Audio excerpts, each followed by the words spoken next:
Pelo sinal da Santa Cruz, livrai-nos Deus, nosso Senhor, dos nossos inimigos. Em nome do Pai, e do Filho e do Espírito Santo. Amém. Meu Senhor e meu Deus, creio firmemente que estás aqui, que me vês, que me ouves. Adoro-te com profunda reverência.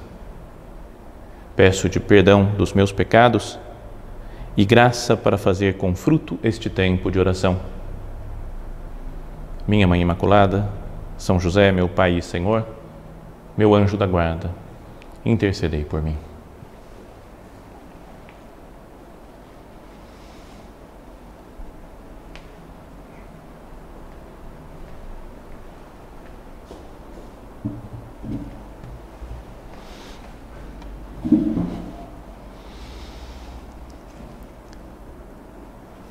Nós estamos nesses dias iniciais da Quaresma e é importante, que nós aproveitemos esse tempo, chamado assim de tempo forte, dentro da liturgia da Igreja, para alcançarmos o grande objetivo desse tempo quaresmal, que é a nossa conversão pessoal, aquilo que Jesus fala no início da sua pregação, no início da sua vida pública, que é o convertei-vos e crede no Evangelho.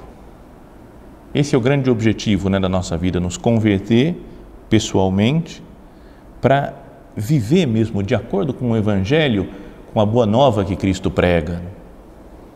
É importante então que nesse dia de recolhimento nós procuremos estar, cada um de nós, na presença de nosso Senhor, de Jesus Cristo, aqui presente no sacrário, e conversar com Ele. Senhor, o que você espera de mim? O que você espera da minha conversão pessoal? Em que aspecto da minha existência eu devo mudar, devo me transformar para viver de acordo com o Evangelho? Convertei-vos e crede no Evangelho. Não só uma crença de falar, não, eu acredito que é verdadeiro o que Jesus fala no Evangelho, mas ter uma vida modelada pelas palavras de Cristo, pelos ensinamentos de nosso Senhor.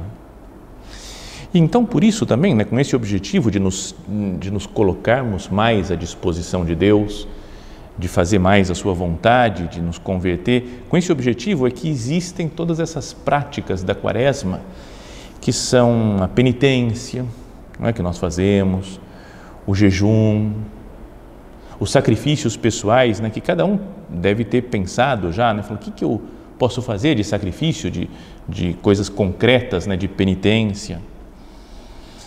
É um tempo em que nós pensamos mais sobre a morte também. Estamos nos preparando para a Semana Santa, para a morte de Cristo e depois para a sua ressurreição, e pensando que nós também vamos passar pela morte para chegar à ressurreição com Deus para sempre no céu. Até uma das frases que o padre, ao colocar as cinzas, pode dizer, no dia que começa a Quaresma, na quarta-feira de cinzas, uma das frases é: lembra-te de que és pó e ao pó hás de voltar. Isso nos faz pensar muito na fugacidade da vida. Todas as vezes que tive que impor as cinzas, no dia da quarta-feira de cinzas, em alguma igreja grande, cheia de gente, lotada,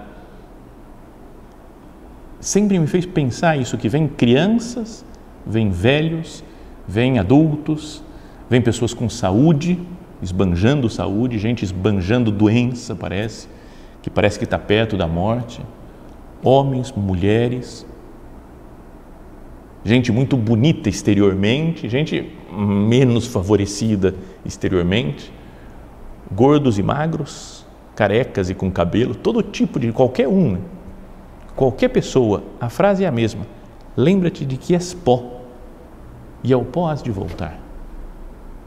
Isso faz meditar muito. Quando dizem para nós essa frase, a gente medita muito.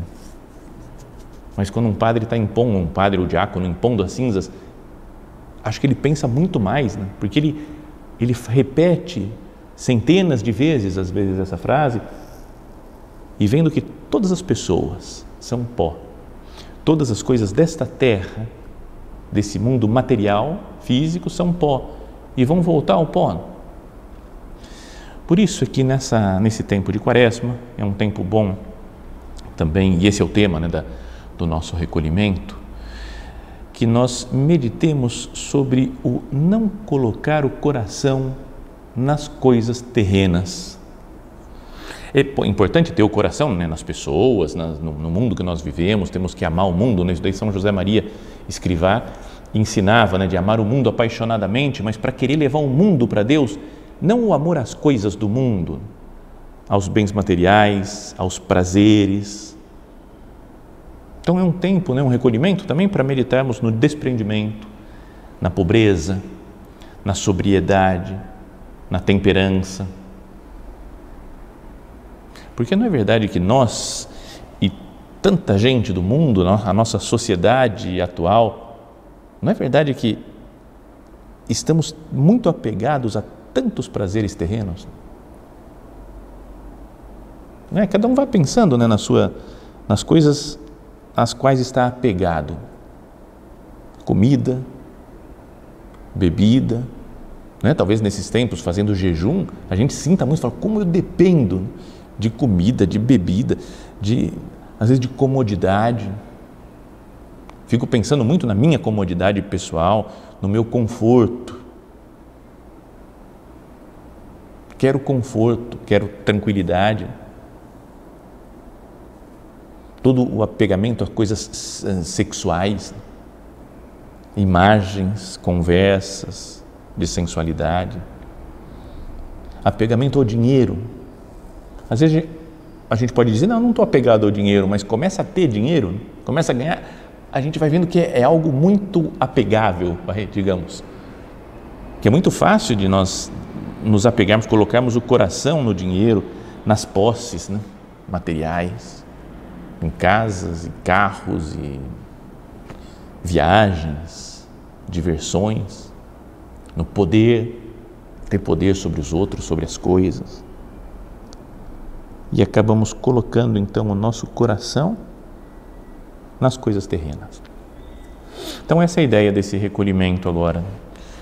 E pensar, né, falar, Senhor, como que eu posso viver nesse mundo que eu tenho que viver, na sociedade que eu tenho que viver, mas tendo o coração, o olhar posto em você, meu Deus, para seguir a sua vontade. Como que eu faço para me desprender desses apegamentos que eu posso ter na terra, para viver a vontade de Deus, para fazer o que Deus me pede? E queria, para começar, nessa nossa primeira meditação, contar uma história. Mas é uma história que está na Sagrada Escritura, na Bíblia. Alguns de vocês acho que devem conhecer, podem ter ouvido, já entendem, conhecem, e outros não, talvez nem tenham ouvido falar desse personagem, que é um homem lá do Antigo Testamento, um profeta, mais do que um profeta, um adivinho, um mago pagão, que se chamava Balaão. O Balaão, a história dele, ele vivia mais lá parece que para o norte do território de Israel atual, lá para onde é a Síria, mais ou menos, e era tido e conhecido e famoso porque ele fazia profecias, dava bênçãos e maldições, né? Tinha um poder ligado a deuses pagãos, mas que parece que quando ele falava bem de alguém, a coisa funcionava, né? E aquele alguém se dava bem na vida. Quando ele amaldiçoava, funcionava a maldição dele. Era uma espécie de mago, né? Curandeiro, meio profeta, meio uma figura, né, muito peculiar, o Balaão. E o povo de Israel tinha saído do Egito, estava caminhando pelo deserto, e como a mão de Deus estava junto com o povo de Israel, eles iam vencendo todas as batalhas, os povos inimigos que iam querendo impedir a caminhada do povo de Israel até a terra prometida, eram abatidos por Deus. E o povo de Israel foi caminhando e foi vencendo os amalecitas, por exemplo. E aí foi chegando na região de Moabe e Amnon, dos Moabitas e Amonitas. Esses homens, os Moabitas, por exemplo, eles eram descendentes de Ló. Lembra a história antiga lá do Abraão e Ló, que foram escolhidos por Deus para ir para a terra, né, que Deus ia separar para eles, mas depois teve um desentendimento entre as pessoas, os amigos, os trabalhadores, né, de cada um deles, então eles se separaram. Então Abraão foi para um lado e deu origem ao povo de Israel, né? Abraão, Isaac, Jacó, os 12 filhos de Jacó, né? Que são as 12 tribos de Israel, né? E que foi esse povo depois libertado do Egito. Esse era uma equipe, uma família. E o Ló, que era parente do Abraão, teve também alguns filhos, né? Teve 2 filhas, na verdade. E dessas filhas de Ló nasceu Moabe e os Moabitas. E da filha mais nova nasceu Amon e os Amonitas. Então lá antigamente eram parentes, né, os judeus dos Moabitas. Mas atualmente era um povo inimigo. Bom, o Balac, que era o rei de Moabe na época, Balac, sempre que falo isso, vem um jogador da Alemanha que jogou na Copa, acho que de 94, por aí, assim, um cara era grande jogador, 98, não sei, mas grande craque da Alemanha. Mas nesse caso não era o jogador da Alemanha, mas era o rei dos Moabitas na época que o povo de Israel tinha saído do Egito. E o Balac, ele viu o povo de Israel chegando e falou: vamos ser destruídos. O povo de Israel é mais forte do que nós. Então eu vou chamar o Balaão, contratar o Balaão, pagar muito dinheiro para que ele amaldiçoe o povo de Israel. E assim, com a maldição do Balaão, fica destruído o povo de Israel. Então, ele mandou seus emissários, seus mensageiros, para contratarem o Balaão para fazer a maldição e prometeu muito dinheiro, muita fortuna para o Balaão. Em alguma Bíblia, esses dias vi um comentário da Sagrada Escritura de um americano, que o título que ele dava para o Balaão era Prophet for Profit, profeta para o lucro, né? Um profeta que vive para o lucro, para o proveito, para o sucesso, é um profeta a pagamento, você paga para ele e ele faz a profecia que você quer. Então vieram até a casa do Balaão e falaram: o Balac, rei dos Moabitas, está te chamando para ir lá profetizar contra Israel. E ele foi falar com Deus, e Deus apareceu para ele e falou: não vai, não é para ir falar mal de Israel. E então mandaram mais mensageiros mais importantes, prometendo mais dinheiro ainda, e ele, conversando com Deus, acabou indo com esses mensageiros. Vamos ver, sabe, ele não queria falar mal do povo de Israel, porque Deus não queria que ele falasse, mas pela cobiça do dinheiro, por estar apegado ao dinheiro, ele falou: vamos lá conversar, né, com o rei, o Balac, para ver o que dá, como é que Deus está pensando, o que o rei está pensando. E foi seguindo esses moabitas, os chefes moabitas. E assim diz a Sagrada Escritura, né, no livro dos Números, capítulo 22, para quem quiser ler depois, meditar, capítulo 22 do livro dos Números. Na manhã seguinte, Balaão levantou-se, encilhou a mula e acompanhou os chefes moabitas. Ora, Deus inflamou-se de ira pelo fato de ele ter partido. Parecia que Deus não se importava antes, mas era o Balaão falando: eu vou, querendo ir com esses chefes moabitas. Deus inflamou-se de ira pelo fato dele ter partido. Então o anjo do Senhor postou-se no caminho para lhe barrar a passagem a Balaão, que ia montado na mula, acompanhado de 2 criados. Ao ver o anjo do Senhor parado no caminho, com a espada desembainhada na mão, a mula desviou-se do caminho e começou a andar pelo campo. A mula percebeu, viu o anjo do Senhor e foi embora. Mas o Balaão não via, só apareceu para a mula. Balaão se pôs a espancar a mula para reconduzi-la ao caminho. Então o anjo colocou-se na trilha entre as vinhas, ladeada de ambos os lados por um muro. Ao ver o anjo do Senhor, a mula encostou-se contra uma das paredes, como ela apertasse a perna de Balaão contra a parede, ele começou a surrá-la de novo. Balaão meio temperamental, batendo na mula. O anjo do Senhor tornou a passar na frente e postou-se num lugar bem estreito que não dava passagem, nem pela direita nem pela esquerda. Sabe, Deus querendo parar o Balaão de qualquer jeito.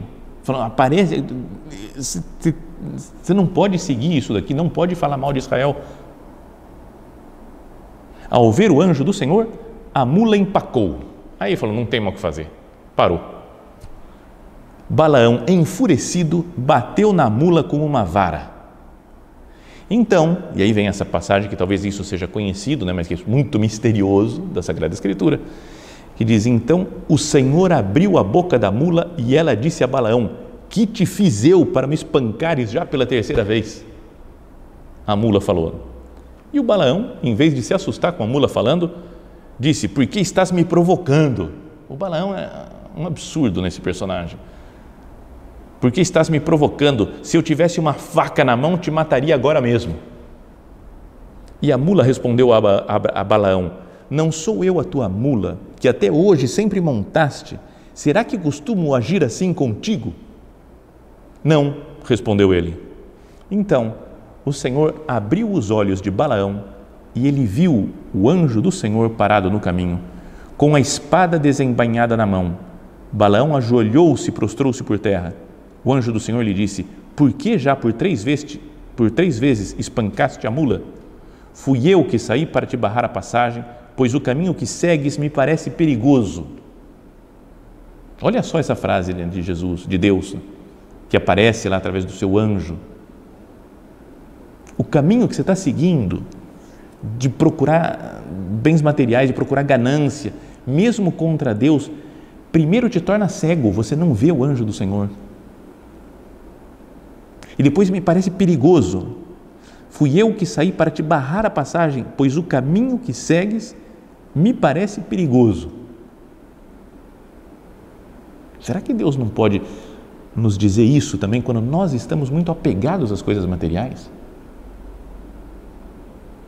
Às vezes a gente fica pensando em comprar algo, em ter um negócio, em conseguir mais dinheiro, em melhorar minha situação, em ter mais conforto e ter mais prazer em comida e bebida.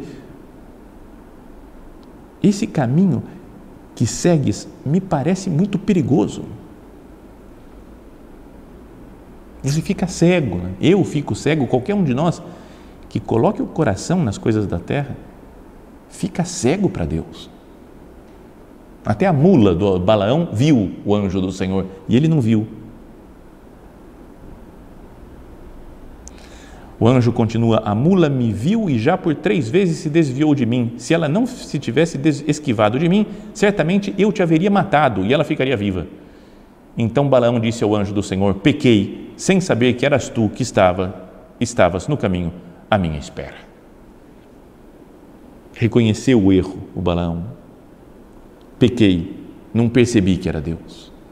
Está vendo que esse homem, esse Balaão, ele tinha intimidade com Deus. Deus tinha falado para ele não ir. Ele foi mesmo assim. No meio do caminho, o anjo aparece para ele, ele não vê.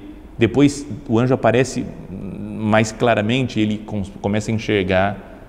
Reconhece o erro, fala, pequei, sem saber que eras tu que estavas no caminho. Mas mesmo assim, o anjo deixa que ele continue o caminho dele. Fala assim, você está indo por um caminho perigoso, mas ele não faz nada, ele deixa. E o Balaão continua o seu caminho, seguindo os moabitas, até se encontrar com o rei Balac. Essa imagem, vamos continuar um pouquinho a história depois, mas essa imagem nos mostra como isso acontece na nossa vida nos dias de hoje. Podemos estar numa vida, uma correria febril, atrás de dinheiro, de conforto, de bens materiais, de prazeres, mas Deus deixa, né? A gente fica cego para Deus. De vez em quando Deus aparece, talvez nesse tempo de quaresma agora, aparece e fala, eu estou aqui, você está indo por um caminho perigoso, muda de vida. Mas a gente não muda às vezes. Nos comportamos como esse Balaão, porque está tão focado naquele seu bem, que não consegue desviar o caminho. Senhor, faz que eu mude a rota da minha vida se eu estou procurando prazer a todo custo, dinheiro a todo custo, posses a todo custo. Bom, então o Balaão continuou seu caminho, se encontrou com o rei Balaque, e o Balaque o levou até uma montanha, que de lá do alto da montanha dava para ver o acampamento de Israel, que estava vindo, depois em direção à terra lá dos Moabitas. E então ele falou: está aí o povo de Israel, amaldiçoa e eu te dou todo o dinheiro que você precisar. E ele ainda falou: espera, deixa eu ver com Deus. Foi para o canto, rezou mais um pouco e Deus falou: só posso falar bem. E aí começou a abençoar o povo. E o Balaque falou: eu te contratei para você falar mal. E ele falou: mas eu não consigo. E começou só a abençoar o povo de Deus. Começou a abençoar. Depois, outra vez, foi para outro monte, mostrou outra vez o povo de Israel. Agora amaldiçoa daqui, olha que o pessoal é perigoso. O Balaque falava para ele. E ele falou com Deus outra vez, abençoou o povo. Ele sabia o que era certo fazer. Deus falava para ele, para o Balaão, mas ele continuou do lado do Balaque, para ver se conseguia dinheiro, mesmo contra a vontade de Deus. No capítulo seguinte, depois, 2 capítulos depois, de contar essa história, fala que Israel chegou lá no terreno, no território dos Moabitas, mas se prostituiu com as mulheres moabitas e o povo de Israel começou a adorar os seus deuses. E mais para frente, lá no livro, vai falar que eles fizeram isso instigados por Balaão. Então o Balaão não conseguia profetizar contra eles, amaldiçoar o povo. Então, de alguma maneira, que não conta na Sagrada Escritura, mas instigado, ele foi inventando um plano para que Israel caísse, deixasse de adorar o Deus verdadeiro e adorasse o Deus dos Moabitas, os deuses dos Moabitas, porque tinham caído na prostituição com as mulheres moabitas. Então, depois disso, Balaão virou na Sagrada Escritura, diria, o símbolo da pessoa apegada ao dinheiro e aos prazeres e que fica cega para Deus. Isso é o que acontece conosco quando nos apegamos a coisas materiais e ficamos cegos para Deus. Somos Balaão. Olha o que fala, por exemplo, a segunda carta de São Pedro. Ele diz assim, falando das pessoas que vivem só em busca de prazer, de sexo, de comida, de dinheiro, de poder, fala: como animais irracionais, por natureza destinados à captura e à ruína, estas pessoas que blasfemam contra o que não conhecem vão apodrecer na sua própria corrupção. A contragosto receberão a paga da sua iniquidade, fazem do excesso o seu prazer em pleno dia, são nódoas e imundícies, entregando-se a seus prazeres quando se banqueteiam convosco. Está falando duro, São Pedro? Estão sempre espreitando algum adultério, são insaciáveis no pecar, seduzem aqueles que são inconstantes e têm o coração exercitado na avareza. Está vendo? Sedução, prazer, insaciáveis no pecar, adultério, inconstantes, têm o coração exercitado na avareza, no apegamento aos bens materiais. São destinados à maldição. Deixaram o caminho reto para se transviarem pelo caminho de Balaão de Bosor, que se deixou levar por uma recompensa iníqua, mas foi recriminado por sua transgressão. Um animal mudo começou a falar com voz humana e impediu o plano insensato do profeta. Está vendo? São Pedro, depois de mais de 1000 anos, fala isso daqui, escreve, dizendo: as pessoas que se deixam levar pelo pecado, pelo prazer, pelos insaciáveis de prazer, pelas imundícies, pelo dinheiro, coração exercitado na avareza, eles se transviaram pelo caminho de Balaão, que se deixou levar por uma recompensa iníqua, o dinheiro dos moabitas. Depois, um pouquinho mais para frente, na Sagrada Escritura, o São Judas, carta de São Judas, diz assim, começa a falar lá dos anjos que se perverteram, os anjos que não conservaram a sua dignidade, mas abandonaram a própria moradia, ele os guardou presos em cadeias eternas, né? Deus guardou presos em cadeias eternas, debaixo das trevas para o juízo do grande dia. Ela condenou os anjos que se revoltaram para serem demônios. Assim também, Sodoma e Gomorra e as cidades vizinhas, que do mesmo modo praticaram desenfreada prostituição e vícios contra a natureza, foram postas como exemplo, castigadas com um fogo eterno. Super duro, né? Também. Palavra de Deus isso. Do mesmo modo, essas pessoas, levadas por seus devaneios, mancham a carne, desprezam o senhorio de Deus e insultam os seres gloriosos. No entanto, o arcanjo Miguel, quando estava disputando com o diabo o corpo de Moisés, não se atreveu a lançar-lhe em rosto uma invectiva injuriosa, mas apenas lhe disse: o Senhor te repreenda. Aqui teria muita coisa para ler e meditar, né? Mas um pouco mais para frente diz então: esses tais, porém, injuriam o que desconhecem e, por outro lado, corrompem-se naquilo que conhecem pela natureza, como o conhecem até os animais sem razão. Ai deles, enveredaram pelo caminho de Caim, por amor ao lucro, precipitaram-se no extravio de Balaão. Está vendo? Então, as grandes broncas aqui de São Pedro, de São Judas, para o povo que se perdeu, que se deixou levar pelos prazeres, está sempre ligado com o Balaão. Por amor ao lucro, precipitaram-se no extravio de Balaão. E já naquelas cartas duríssimas também, né, do início do livro do Apocalipse, as cartas à igreja, as 7 igrejas, né, que diz, né, estou para te vomitar da minha boca, né, perdeste o fervor da primeira caridade, né, são broncas muito fortes de Jesus para essas igrejas. Numa dessas cartas diz assim: ao anjo da igreja que está em Pérgamo, escreve: assim fala o que tem a espada afiada de 2 gumes, conheço o lugar onde moras, é onde está o trono de Satanás, mas tu conservas o meu nome e não renegaste a fidelidade para comigo, nem mesmo nos dias em que Antipas, minha testemunha fiel, foi morto entre vós, aí onde mora Satanás. Contudo, tenho algumas coisas contra ti. Tens no teu meio adeptos da doutrina de Balaão.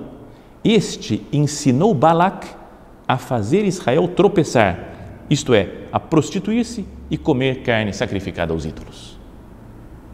Olha só, o Balaão ensinou Balac, não é, a fazer Israel tropeçar.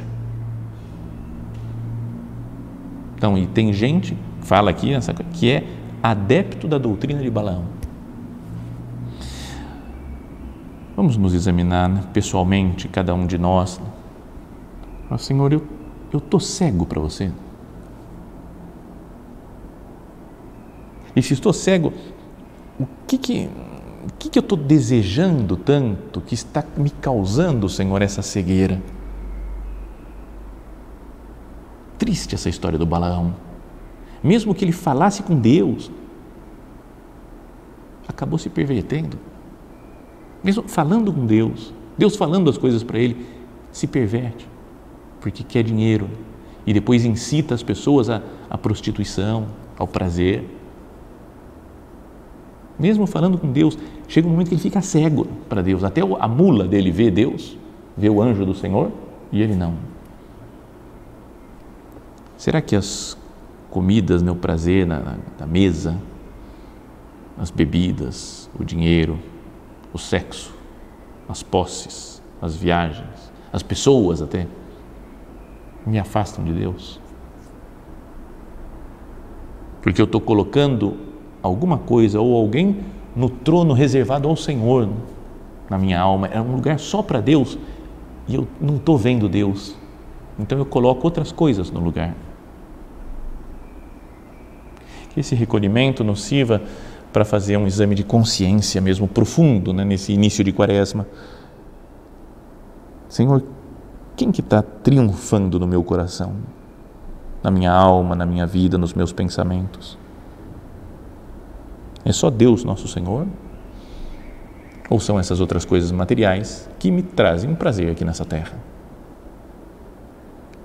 Dou mais importância para a vida espiritual, para o meu encontro com Deus, ou mais importância para a minha vida natural, a minha saúde, o meu conforto? O que está em primeiro lugar na minha existência?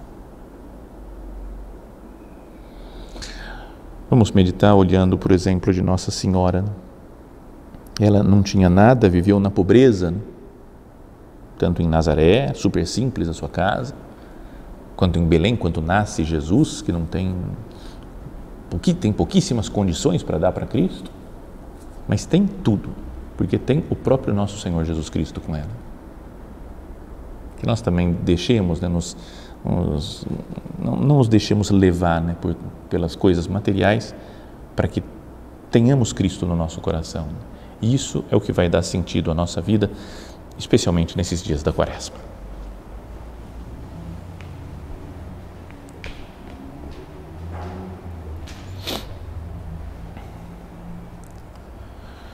Dou-te graças, meu Deus, pelos bons propósitos, afetos e inspirações que me comunicaste nesta meditação. Peço-te ajuda para os pôr em prática. Minha Mãe Imaculada, São José, meu Pai e Senhor, meu anjo da guarda, intercedei por mim.